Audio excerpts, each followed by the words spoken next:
सुबह ससुराल, शाम को मायका। गायत्री बहुत ही नाजों से पली थी। असल में वो बहुत मन्नतों के बाद हुई थी, तो घर वाले उसे अपनी आंखों से बिल्कुल ओझल नहीं होने देते थे।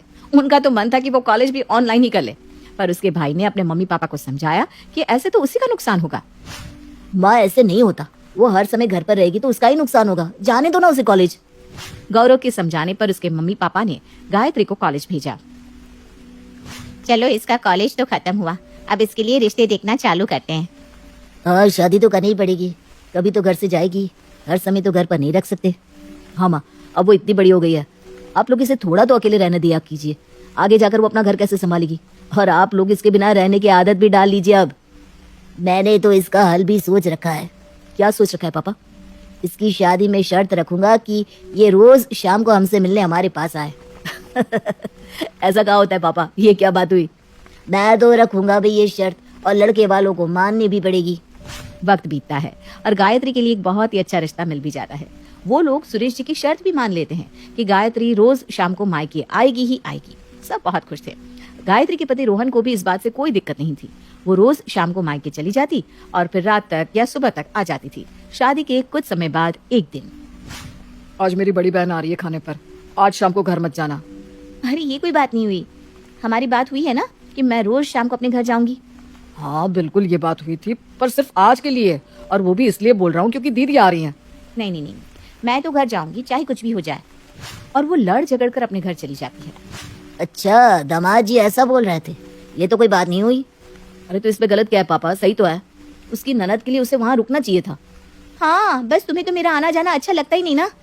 देखो गायत्री, ऐसी कोई बात नहीं है, ये तुम्हारा ही घर है, पर अब तुम शादीशुदा हो, अपने ससुराल की तरफ भी तुम्हारा फर्ज है ना। अरे छोड़ो ये सब बातें, पहले खाना खा लेते हैं, फिर तुम्हें जाना भी तो होगा ना।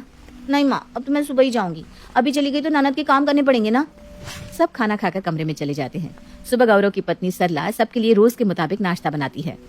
अरे ये क्या पराठे बना दिए, ये सब खाने की मुझे आदत नहीं है, मेरे लिए पास्ता बनाइए। पर अब तो सबके लिए नाश्ता बन चुका दीदी। कोई बात नहीं, बना दीजिए ना पास्ता, 2 मिनट तो लगेंगे। सरला उसके लिए सारे काम छोड़कर पहले पास्ता बनाती है। अच्छा भाभी, अब बस थोड़ी देर में मुझे जाना है, तो आप सबके लिए थोड़ा सा अच्छा सा नाश्ता बना दो। अभी वापस सबके लिए नाश्ता बनाना है? हाँ, तो क्या हुआ इसमें? सरला कुछ नहीं बोल पाती और अपनी ननद के ससुराल वालों के लिए शाम का नाश्ता तैयार करती है। थोड़ी देर में गायत्री चली जाती है। सुनो, बुरा मत मानना, लेकिन ये दीदी का रोज रोज आना मेरे लिए मुश्किल हो रहा है।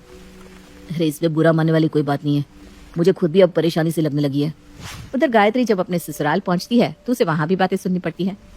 देखो, तुम रात को भी नहीं आई, दीदी ने कितना वेट किया तुम्हारा, तुम्हें समझना चाहिए था, अब पहले ये घर है तुम्हारा। पर गायत्री ध्यान ही नहीं देती और रसोई में चली जाती है और सबको नाश्ता देती है। अरे भाभी ने नाश्ता तो बहुत ही बढ़िया बनाया है, तुम्हारी भाभी तो बड़ी अच्छी है, तुम्हें उनसे कुछ सीखना चाहिए, तुम भी अब भाभी हो किसी की। गायत्री रोहन की बात सुनी अनसुनी कर देती है। अगले दिन गायत्री सुबह से ही मार्केट जाने के लिए तैयार होने लगती है। अरे अब सुबह सुबह कहाँ जा रही हो? आज भैया का बर्थडे है तो शाम को जाऊंगी मैं, उनके लिए शॉपिंग करने जाना है ना। अरे गायत्री, तुम कल भी सारा दिन वहीं तो थी। देखो रोहन, तुम भी जानते हो, ये बात बहुत साफ साफ हुई थी कि शाम को मैं मायके का एक चक्कर लगाकर जरूर आऊंगी, तो क्या दिक्कत है, मैं तो जाऊंगी भाई। वो शाम को फिर मायके पहुंच जाती है। अरे तू? हाँ भैया, आपका बर्थडे है और मैं ना आऊं, ऐसा कैसे हो सकता है?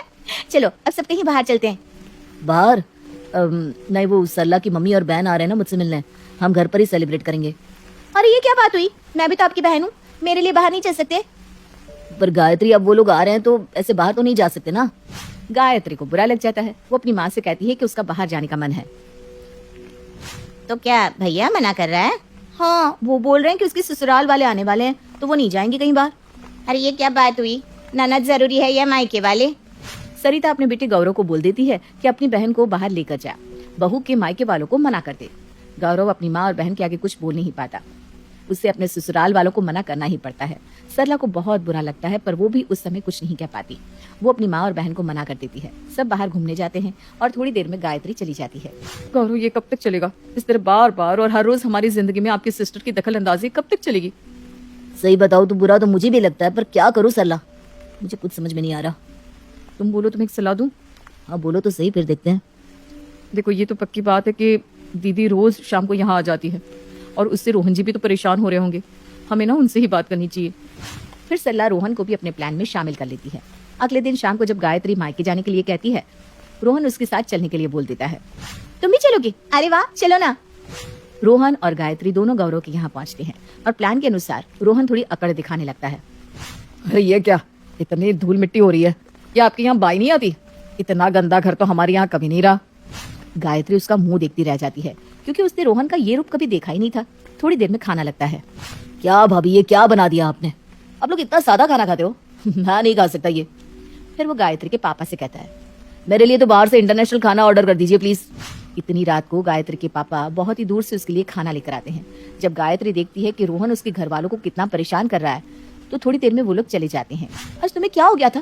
क्या कर रहे थे वहाँ? अरे वो मेरा ससुराल है, दामाद की खिदमत कर दी तो क्या हुआ? गायत्री रोहन से लड़कर सो जाती है। उधर गायत्री के घर में भी अजीब सा माहौल था कि किस तरह रोहन ने आज सबको परेशान किया। सब बहुत टेंशन में थे।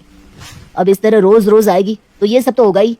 अब सबको लगने लगता है कि सच में बेटी रोज रोज मायके आएगी तो परेशानी तो होनी ही है।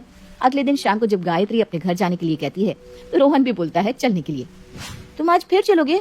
हाँ बिल्कुल, अब जब भी तुम जाओगी मैं भी चलूंगा। गायत्री का मन तो बिल्कुल नहीं था कि रोहन चले, पर उसका तो मन था खुद का जाने का। फिर वो रोहन के साथ ही जाने के लिए हाँ कर देती है। वो अपनी माँ से फोन पर बात करती है। माँ, आज फिर साथ आने के लिए कह रहे हैं, क्या करूं? अरे करना क्या है, यहाँ आएंगे फिर कुछ उल्टा सीधा कहेंगी। तेरे पापा इनके लिए कल रात को इतनी दूर सामान लेने गए, कितनी थकान हो गई पता भी है। तो फिर मैं क्या करूं? सरिता का बहुत मन था कि वो अपनी बेटी से कह दे कि वो ना आए, पर वो नहीं कह पाती। और शाम को गायत्री और रोहन फिर आ जाते हैं। आपके यहाँ टीवी तो बहुत ही छोटा लगा है, हमारे यहाँ तो 55 इंच का है।